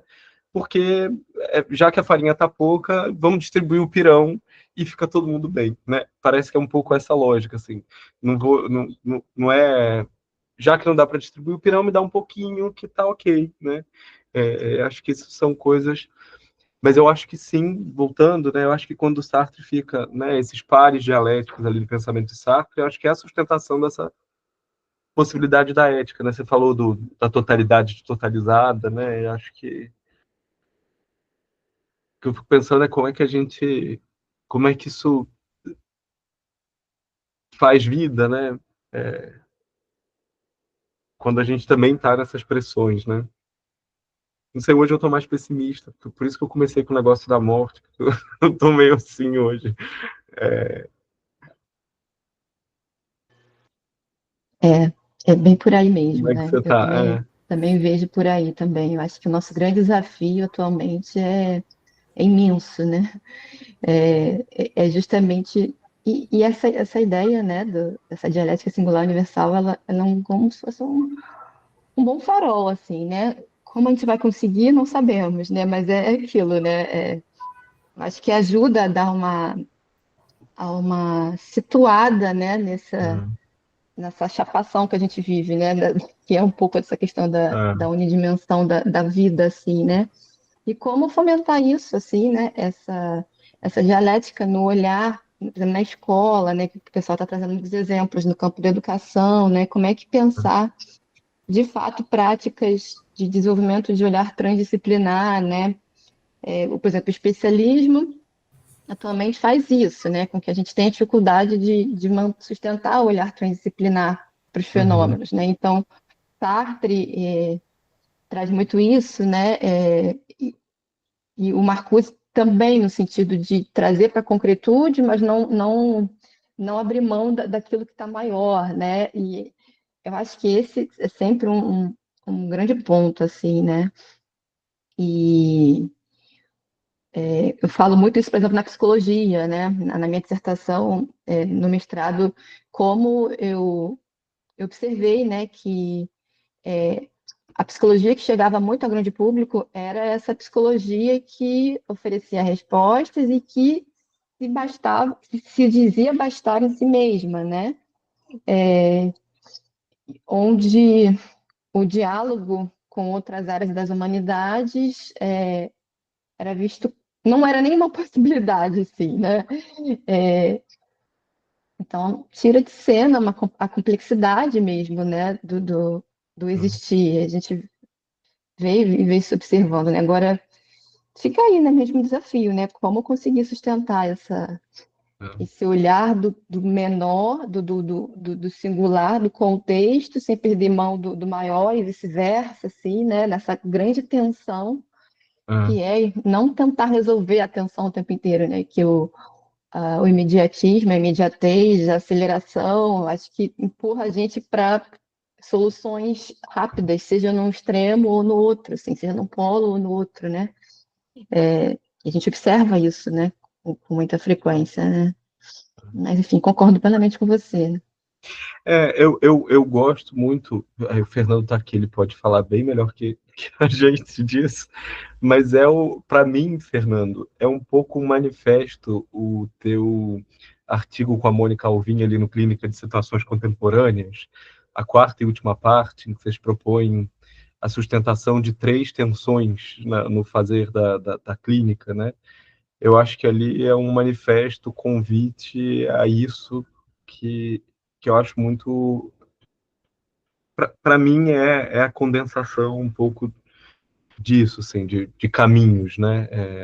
E eu entendo que ali vocês estão falando da clínica, mas nessa acepção ampla, né? Assim, a clínica que está aqui também, de alguma forma, né? Nesse sentido da sustentação do diálogo, da escuta, né? Dessa troca com calma e tal. Você fala... Está aqui do lado, da ética da diferença, da alteridade... Peraí. Não me lembro o nome de tudo. Ética da alteridade, ética da transformação, singularidade e universalidade, justamente, e a implicação e o distanciamento, né? E eu entendo que são 3 pares dialéticos, né? Eu acho que passa por aí, né?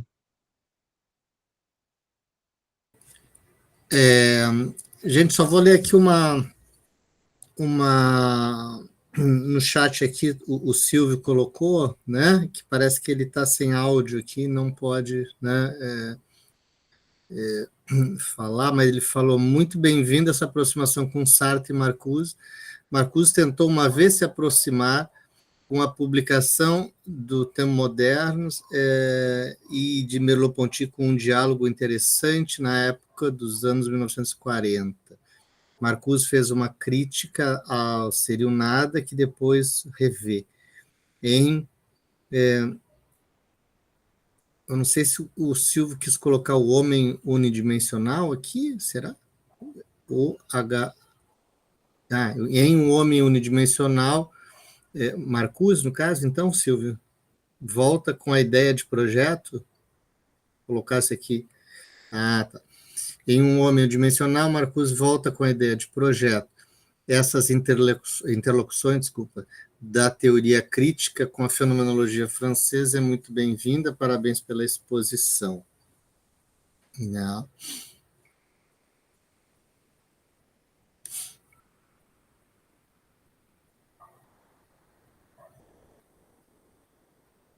Queria fazer uma pergunta para vocês, pode ser tanto para Rodolfo quanto Michel.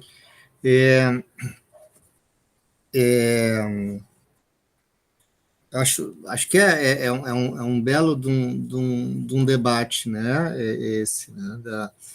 Dessa aproximação, concordo ali com o Silvio, né? Que vocês buscaram fazer e fizeram, acho que muito bem, né? Essa, né? Como que acho que o conceito de liberdade, né? No Sartre tá, né? Acho que o cerne, talvez, né? O fundamental acho que, como falou a Michelle ali na exposição dela, é a falta, né? A existência, ela é falta, né? É uma existência faltante.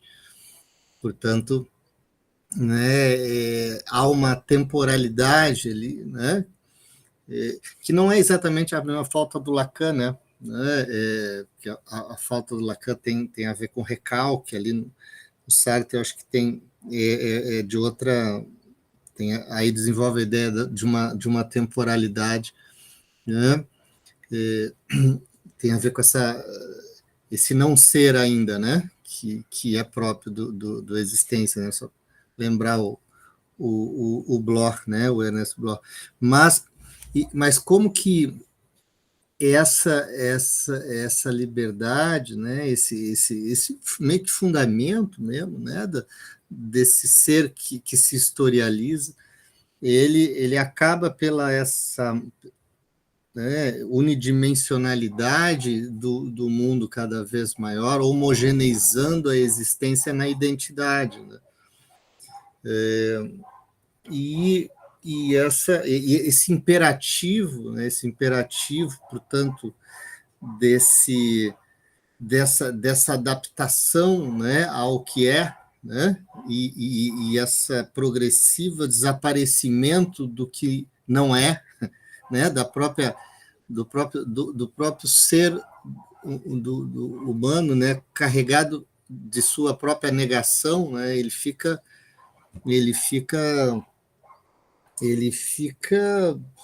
né, soterrado, diria, né? Ele fica soterrado, né, pela necessidade de adaptação a esse princípio da identidade da mercadoria, do mundo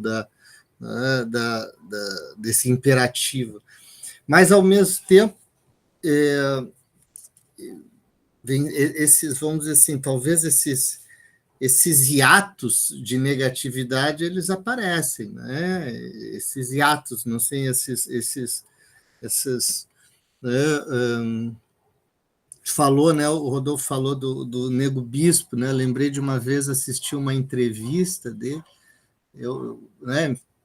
Felizmente faleceu, né?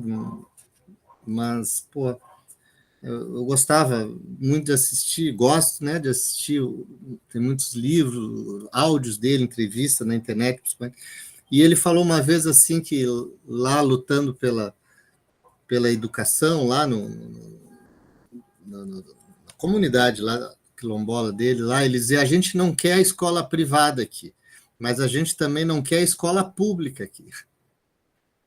A gente quer uma escola própria.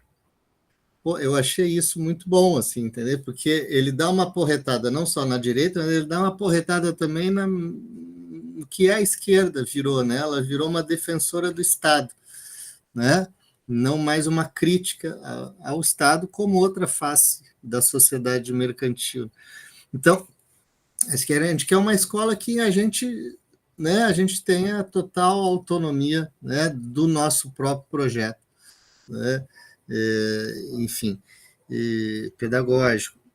E então, mas ali parece sei lá, sabe, um quiosque de negatividade no meio de uma sociedade, né, que sufoca toda a negatividade, né, contra ela própria, né?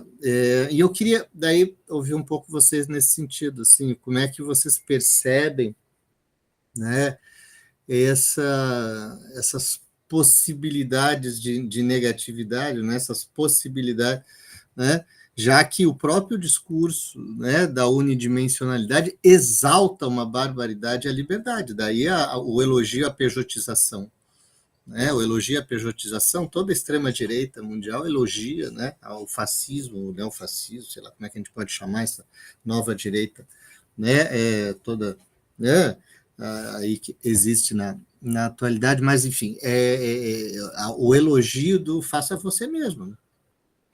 Faça você mesmo, faça, né, ninguém vai fazer por ti, né? Mas, enfim, essa armadilha da identidade, no final das contas, que é a armadilha da própria discurso desse liberalismo instrumental, dessa liberdade instrumental, né? Ela afoga, né, o sujeito no dado, né, na unidimensionalidade da mercadoria. Mas, enfim, eu queria, como é que vocês percebem, né, né, olhando, né, para a atualidade aí contemporânea, essas, né, sei lá, possibilidades de, né, o contato da própria existência com uma própria negatividade mais, sei lá, original, mais cotidiana mesmo, com a falta mesmo, ou seja, esse mundo, né, não é um mundo vivível, né, no final das contas.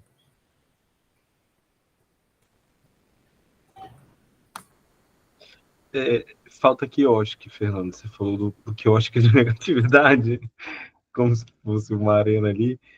Eu não sei, eu tô meio um momento que eu acho que é realmente algum momento que a negatividade se coloque de modo inexorável, assim, por vias fáticas, mais do que já estão postas, né? Porque elas estão postas, né? Mas me parece que é isso, né? O Jorge tem um poema muito bonito, né? Que ele fala dos vagalumes, né? Mas, ao mesmo tempo, quantos espaços para esses quiosques ou para os vagalumes tem, né? E qual a força do que está contra, né? Eu não sei, eu tô de fato num momento assim, eu acho que a sustentação da negatividade é o que a gente pode fazer. Eu acho que é o que a gente precisa fazer, é o que a gente pode fazer. Se eu acho que isso dá conta, eu acho que num pequeno espaço, talvez, né? Mas como a Michelle tinha falado, né, essa força da positividade, né, ela é muito presente, né?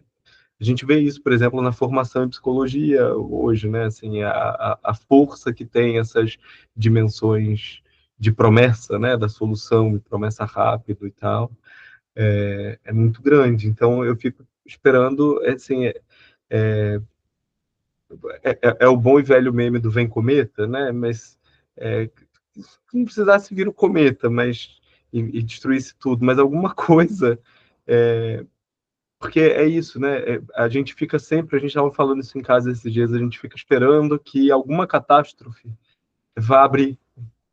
Então a gente pensa, a pandemia vai criar um novo modo de habitar o mundo. Aí a pandemia vem, não tem um novo modo. Aí você vai pro, não, então são as enchentes. Aí tem a enchente, e aí morre um monte de gente, e aí a gente já está logo fazendo de novo a coisa que vai produzir de novo a mesma coisa. Né? Então eu não sei qual é o, mas eu ainda acho que a negatividade é o que a gente pode fazer, né?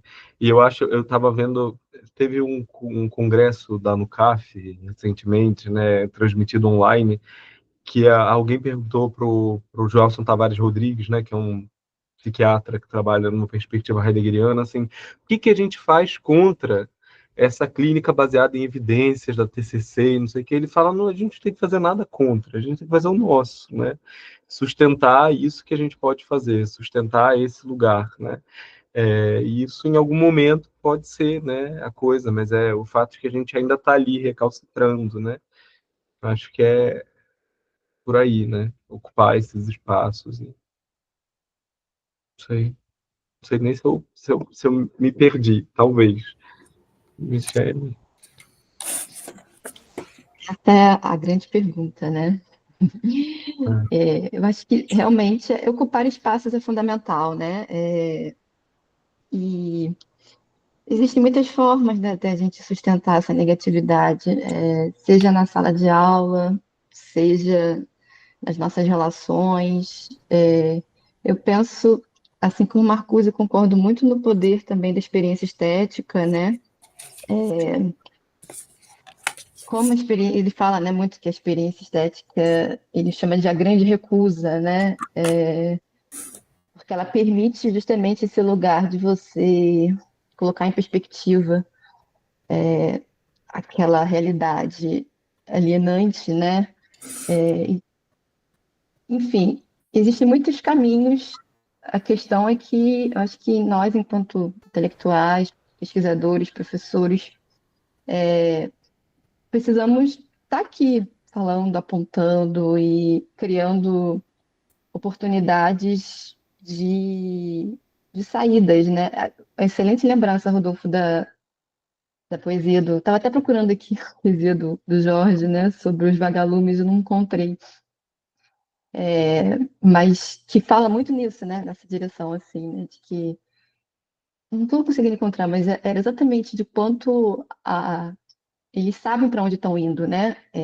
Tá na escuridão, mas assim, ele ilumina porque ele sabe para onde está indo. É ter isso em mente, assim, né? Eu acho que é o nosso papel enquanto pensadores, pesquisadores, nesse processo, né? De ali no dia a dia, né? Mas de fato não tem caminho fácil, não. Não tem, não, E é manter muito em mente aquela questão mesmo, não do pessimismo, mas da esperança, né? Que a Anspolac tanto coloca, né? De sustentar, ok, coloca a luz aqui nessa situação, é o que a gente está fazendo, a situação é essa. É duro pra caramba, né? Se confrontar com isso, ver as limitações dos caminhos que a gente tem, mas não tem outra forma, né? Colocar luz no caminho e ir tateando, né? E esperar, né? E esse lugar da esperança vem um pouco nesse sentido, mas é difícil, é complicado, sim. Eu permito aqui só que Rodolfo estava falando agora, né, da espera, né? Eu vou ler rapidamente aqui o poema do Cavafis, que eu me lembrei da Espera dos Bárbaros, né? Acho que pode ser talvez né, uma boa deixa aqui. Está citado no trabalho do Antônio Cândido, que a gente estava, né? O Antônio Cândido tem né, no Discurso e a Cidade, tem lá que ele analisa as 4 esperas, né? A primeira é essa, do poema do Cavafis, que é a espera dos bárbaros. O que esperamos no agora reunidos? É que os bárbaros chegam hoje. Por que tanta apatia no Senado? Os senadores não legislam mais? É que os bárbaros chegam hoje. Que leis hão de fazer os senadores? Os bárbaros que chegam as farão. Por que o imperador se ergueu tão cedo e de coroa solene se assentou?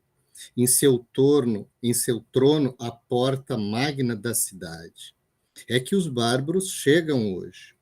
O nosso imperador conta saudar, né, o chefe deles. Tem pronto para dar-lhes um pergaminho no qual estão escritos muitos nomes e títulos. Por que hoje os 2 cônsules e os pretores usam togas de púrpura bordadas, e pulseiras com grandes ametistas, e anéis com tais brilhantes esmeraldas. Porque os bárbaros... Não, porque os anéis... Porque hoje empunham bastões tão preciosos de ouro e prata, finamente cravejados. É que os bárbaros chegam hoje. Tais coisas os deslumbram. Por que não vão os dignos oradores derramar o seu verbo como sempre? É que os bárbaros chegam hoje e aborrecem arengas, eloquências. Por que subitamente essa inquietude, que seriedade nas fisionomias? Por que tão rápido as ruas se esvaziam e todos voltam para casa preocupados? Porque é já noite. Os bárbaros não vêm. E gente recém-chegada das fronteiras diz que não há mais bárbaros. Sem bárbaros, o que será de nós? Ah, eles eram uma solução.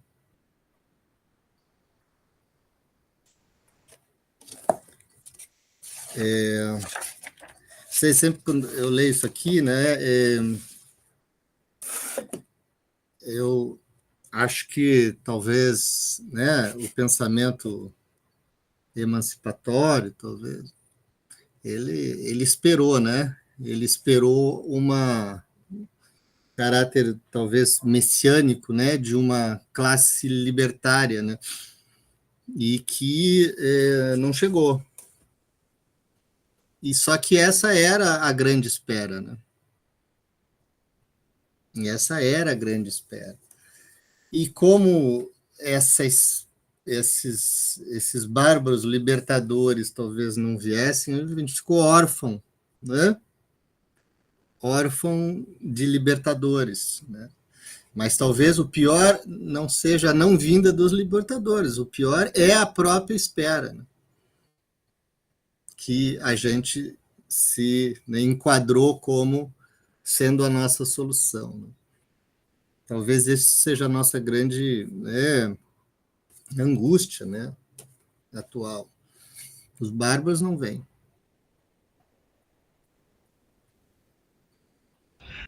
Eu acho que as formas também, né? Eu estou ouvindo e pensando, e lembrei da Michelle falando também da arte, né? O Marcuse fala do teatro do Brecht, né? Como uma forma de reflexão, mas é um teatro, né? Hoje, quando se encena, que é raro, né? Ter uma encenação de Brecht, em geral dito antiquado, né? As pessoas não gostam da Oficina porque acham antiquado, né? E essa arte alisada também, né? Assim, é o que Hollywood financia, né? É o que a Globo financia. Então, fiquei pensando, né? Acho que também tem uma espera e concordo com você, né? Assim, acho que a gente está nesse lugar e tem uma espera para uma forma nova que a gente não está sabendo instaurar, né? Sei lá, as formas velhas não funcionam, elas já estão cooptadas, mas qual é a nova forma, né? Também, assim. A gente faz greve sem esperança na greve, né? Sem esperança nenhuma. A gente, na verdade, espera o pior da greve, mas é o que nos resta, né?